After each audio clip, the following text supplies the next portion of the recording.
పోయినప్పటికీ కూడా ఒక్క గంగాధర రెడ్డి గారు మనకి నెల్లూరులో ఉంటే అదేవిధంగా ఈ కళల్ని కాపాడడానికి కృష్ణారెడ్డి గారి వారి చేతులతో ఈ కళను తీసుకొస్తే ఇంతకంటే నెల్లూరు ప్రజలకి ఇంకో వేరే అదృష్టం లేదు. ఈ విధంగా మీ ప్రజలకి మా కృష్ణా జిల్లాలో 3 నాలుగు చూశారు. ఇంత బాగా ప్రోత్సహించినటువంటి వాళ్ళు ఎవరు లేరు. ఇదే ఫస్ట్ టైం ఈ టెక్నిక్ నెల్లూరులో చూసినా నేను పూర్వం ఎప్పుడో రేవంత్ గారు వాళ్ళ పేరు నెల్లూరు విన్నా కానీ స్వయంగా ఈ రోజున ఇటువంటి గంగాధర రెడ్డి గారికి ఎక్కడెక్కడో బంగారం కానివ్వండి ఎక్కడ పోయినారు అని చెప్పుకొచ్చారు. వాళ్ళందరూ ఉంటే ఇవాళ వాళ్ళు పోయినా సరే వాళ్ళని మనం మర్చిపోకుండా ఈ కళని సజీవంగా భావితరాలు చేస్తారని ఇటువంటి అదృష్టం నేను చూడటం నాకు చాలా అదృష్టంగా ఉంది. వారిని మనస్ఫూర్తిగా వారిని అటెండ్ చేస్తున్నారు. నిజంగా మా పోలీస్ డిపార్ట్మెంట్ గారు డిఎస్పీ గారు ఇచ్చారు. వారికి ఎప్పుడు కూడా నిజంగా ఈ కళ అంతరించిపోకుండా మనం పాడకపోయినా మన మనవలు ఎన్ని మనవలు ఎవరో వచ్చి ఈ కళని మళ్ళీ అభివృద్ధి చేయడానికి మనం తీసుకెళ్ళాలి. అజరామరంగా ఉన్నది ఈ సాగుతాయాలి. పూర్వం రాజులు ఉంటే పోషించేవాడు. ఇవాళ రాజులు లేవు, రాజ్యాలు లేవు. మరే కళాకారులు మనం ప్రజలకు పంపుకోవాలి.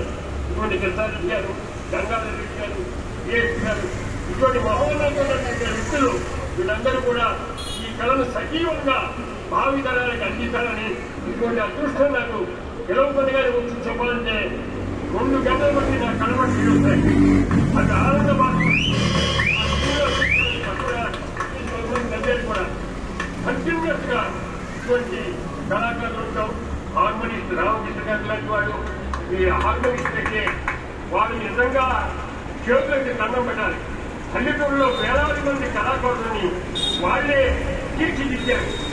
నిజంగా రాష్ట్ర ప్రభుత్వం కూడా కార్పొరేషన్ ఏర్పాటు చేసింది. ఆ గుమ్మడి గోపాలకృష్ణ గారు నాకు కొంచెం పరిచయం ఉన్నారు. వారికి ఈసారి కనిపించే చెప్తా కళాకారులు పేద కళాకారులతో పాటు వాయిద్యం ఉన్నటువంటి హార్మోనిస్టులు, మృదంగ విద్వాంసులు వీళ్ళందరినీ కూడా వాళ్ళ తగినంత ఆర్థిక సహాయం చేయమని చెప్తారు.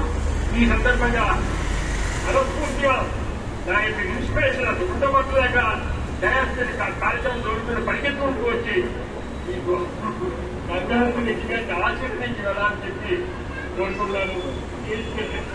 శ్రీ మురళీకృష్ణ గారు, డిఎస్పీ గారు, అలాగే శ్రీ వెంకటేశ్వర గారు ఇద్దరు కలిసి వారిని ఆశీర్వదిస్తూ చాలా కోరుతున్నారు. గత నాటక చరిత్ర స్మృతుల్ని మనందరి ముందు మళ్ళీ గుర్తు చేసిన గంగాధర రెడ్డి గారు నాటక రంగానికి వందనాలు, వారికి ధన్యవాదాలు.